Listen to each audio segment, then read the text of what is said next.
Hello. পুজো পুজো আর পুজো বলতে বলতে চলেই এলো। আজ হচ্ছে মহালয়া বলতে পারো, তার জন্যই আমার ভোর 4টের দিকে ঘুম ভেঙে গিয়েছে বললেও ভুল হবে, কারণ মনে হয় আমি রাত্রে ঠিকমতো ঘুমোতেই পারিনি। আজ সকাল সকাল উঠবো বলে। এখন বাজে 4:53, দেখতেই পাচ্ছ। তারপর আস্তে আস্তে সবাই উঠে পড়েছে। তারপর দাদা উঠে মোবাইলে বীরেন্দ্রকৃষ্ণ ভদ্রের মহালয়ার চণ্ডী পাঠ অন করে দিয়েছে।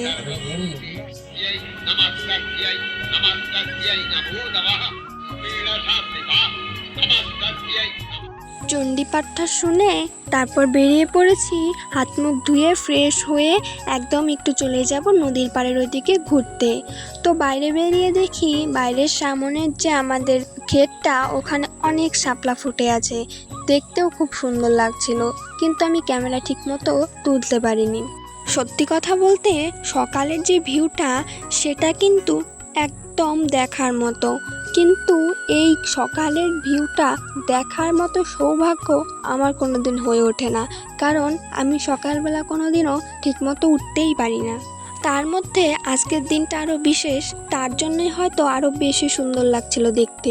ওই দেখো দূরে সূর্যাস্ত হচ্ছিল, তখন দেখতে কিন্তু দারুণ লাগছিল। অনেক দিন হয়ে গেছে এই রাস্তায় আসা হয় না। আমি এই রাস্তাতে এসেছিলাম অনেক দিন আগে।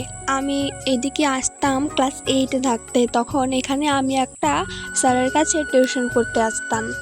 এদিকে তখন আসা হতো, কিন্তু এখন তো আর আসাই হয় না, অনেক দিন হয়ে গেল। তাই ছোটোবেলার স্মৃতিগুলো ভীষণ মনে পড়ছিল। তো বলতে না বলতে এদিকে দেখো আমি নদীর পাড়ে এখানে চলে এসেছি প্রায়।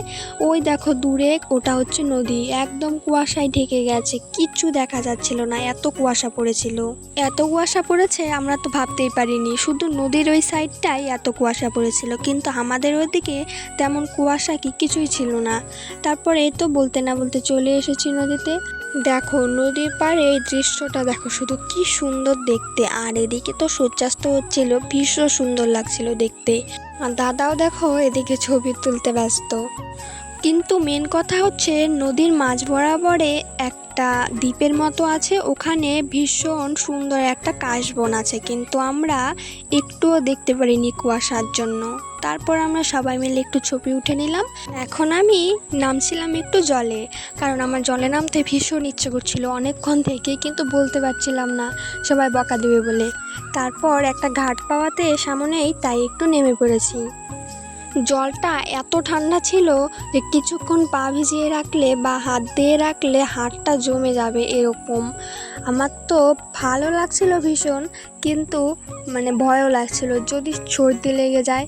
তারপর দেখো ওপরে এখান থেকে, এই নদী থেকে নাকি এই মাছগুলো মেরেছে।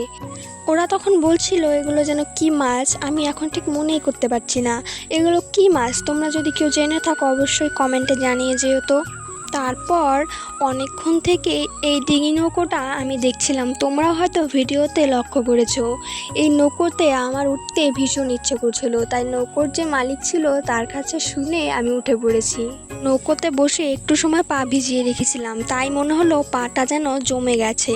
তারপর ওখানে আর দেরি না করে তাড়াতাড়ি উঠে পড়েছি, কারণ আমার মিস্টার ওদিকে আমাকে তাড়াতাড়ি ওঠার জন্য বকা দিচ্ছিল, যদি সর্দি বা জ্বর লেগে যায় ও আমাকে ভীষণ বকা দিবে, তাই আমি তাড়াতাড়ি উঠে পড়েছি।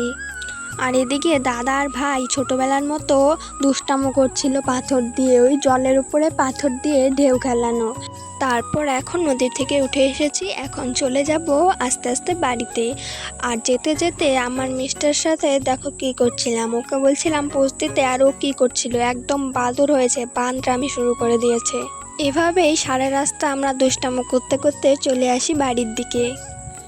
তো এই ছিল আমার মহালয়ার মিষ্টি একটি সকাল। তো তোমরা তোমাদের মহালয়ার সকালটি কিভাবে কাটিয়েছো অবশ্যই কমেন্টে জানিয়ে যেও।